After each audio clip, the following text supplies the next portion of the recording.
السلام علیکم. وعلیکم السلام. نحمده ونصلي على رسوله الكريم. اما بعد. آدمی نہیں سنتا آدمی کی باتوں کو، آدمی نہیں سنتا آدمی کی باتوں کو، بے کرے عمل بن کر غیب کی صدا بن جا. محترم بزرگوں اور دوستوں، آج دنیا میں ظلم کا دور دورہ ہے. ہر شخص ایک دوسرے کا مال و اسباب ہڑپ کرنے کے چکر میں ہے. وہ سوچتا ہے کہ دوسرے کا مال ہتیا کر میں اپنی جائیداد میں اضافہ کر لوں گا، میری دکان ترقی کر جائے گی، میری کھیتی باڑی بڑھ جائے گی، میری بود و باش اور رہن سہن میں تبدیلی آ جائے گی. حالانکہ وہ یہ نہیں سوچتا کہ دوسرے کا مال اپنے مال میں ملا کر، دوسرے کا کھیت اپنے کھیت میں شامل کر کے وہ اپنے آپ کو جہنم کی دہتی ہوئی آگ کا مستحق بنا رہا ہے. وہ سمجھتا ہے کہ دوسرے کا کھیت غصب کر کے میں اپنے کھیت کی مقدار میں اضافہ کر لوں گا. حالانکہ وہ یہ نہیں سوچتا کہ دوسرے کا کھیت غصب کر کے میں اپنے کھیت کی مقدار میں اضافہ نہیں کر رہا ہوں، بلکہ اپنے لیے جہنم کے انگاروں کی مقدار بڑھا رہا ہوں. وہ باور کیے ہوئے ہیں کہ دوسروں کے روپے پیسے نہ دے کر اس نے اپنے آپ کو ظاہری نقصان سے تو بچا لیا، حالانکہ اس کی اس حرکت کی وجہ سے ابدی دنیا کا نقصان اس کا مقدر بن چکا ہے. وہ سمجھتا ہے کہ میں دوسروں پر ظلم و زیادتی کر کے اپنی جاہ و وحشت اور اقتدار میں اضافہ کر رہا ہوں، اپنی معیاری زندگی کو بلند سے بلند تر کر رہا ہوں. حالانکہ اس کے یہ افعال دوزخ کے شعلوں کا لباس پہنا رہے ہیں. آج کل انسان اس قدر نادان ہے، جن چیزوں کو وہ اپنے فائدے کا سودا سمجھتا ہے وہ سراسر گھاٹے کا سودا ہے، مگر اسے سمجھ میں نہیں آتا. اسے دوسروں پر ظلم و زیادتی کرتے ہوئے لطف آتا ہے اور یہ سمجھتا ہے کہ اسے دوسروں پر ظلم و زیادتی کرتے ہوئے لطف آتا ہے. وہ دوسروں کی جائیداد ہڑپ کر کے خوش ہوتا ہے. وہ دوسروں کی جائیداد ہڑپ کر کے خوش ہوتا ہے اور بھول جاتا ہے کہ اس کی یہ حرکتیں کتنی خطرناک ہے اور کتنا خوفناک ہے وہ راستہ جس پر وہ چل رہا ہے.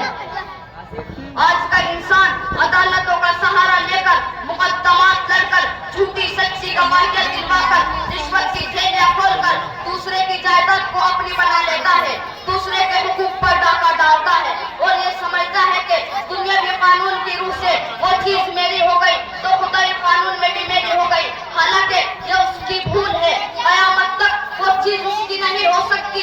اسے اس چیز سے فائدہ اٹھانے کا حق نہیں ہے. وہ اس کے ذریعے جو کچھ حاصل کر رہا ہے سب حرام ہے. وہ جہنم کا ایک ٹکڑا ہے جو اس نے جھوٹی گواہیاں دلوا کر اور رشوت دے کر حاصل کیا ہے. حضرت ام سلمہ رضی اللہ عنہا کی روایت ہے کہ رسول اللہ صلی اللہ علیہ وسلم نے ارشاد فرمایا: انما انا بشر وانکم تختصمون. میں ایک انسان ہی ہوں. الیک ولعل بعضکم ان یکون. تم لوگ اپنے جھگڑے میرے پاس لے کر آتے ہو. الحل بحجته من بعض فاقضي له على نحو ما اسمع منه. ہو سکتا ہے کہ تم میں کا کوئی اپنی بات کو زیادہ بنا سنوار کر پیش کرنے کا ماہر ہو. فمن قضيت له بشيء من حق اخيه فلا ياخذن. لہذا میں اس کو سچا سمجھ کر اسی کے حق میں فیصلہ کر دوں. بس سن لو. فانما اقطع له بضعة من النار. جس کے لیے میں اس کے بھائی کے حق سے فیصلہ کر دوں تو اسے ہرگز نہ لے، کیونکہ وہ جہنم کا ایک ٹکڑا ہے جو میں اسے کاٹ کر دے رہا ہوں. ایک دوسری حدیث میں ہے من اعتدى ما ليس له فليس منا. جو کسی ایسی چیز کا دعویٰ کرے جو اس کی نہ ہو وہ ہم میں سے نہیں. وَلْيَتَبَوَّأْ مَقْعَدَهُ مِنَ النَّارِ. ایسے شخص کو اپنا ٹھکانہ جہنم میں ڈھونڈ لینا چاہیے.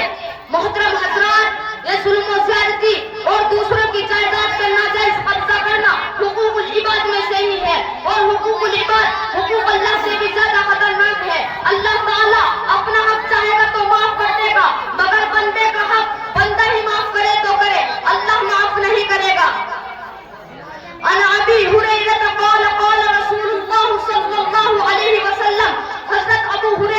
رضی اللہ عنہ فرماتے ہیں کہ رسول اللہ صلی اللہ علیہ وسلم نے ارشاد فرمایا من كانت له مظلمة لأخيه من عرضه أو شيء فليتحلله منه جس شخص نے اپنے بھائی کی چیز ظلمن لے لی ہو یا اس سے تعرض کیا ہو تو اسے چاہیے کہ دنیا میں ہی معافی تلافی کر لے اليوم قبل اللہ يكون دینار ولا درہم اس سے قبل اس سے کہ وہ دن آئے جس دن درہم و دینار نہ ہوگی اخذ منه بقدر مظلمته وان لم تكن له حسنة اخذ من سیئة صاحبه فقبل علیہ اگر عمل صالح ہوگا تو اس سے اس کے ظلم کی مقدار کا بدلہ لے لیا جائے گا اور نیکیاں نہ کی ہوگی تو مظلوم کا گناہ ظالم کے اوپر لاد دیا جائے گا بھائیوں آج موقع ہے ہم کو چاہیے کہ اس موقع کو غنیمت جانے ہم سے حقوق العباد میں جو کوتاہیاں ہوئی ہو ان کی یہی معافی تلافی کرا لے ہم میں سے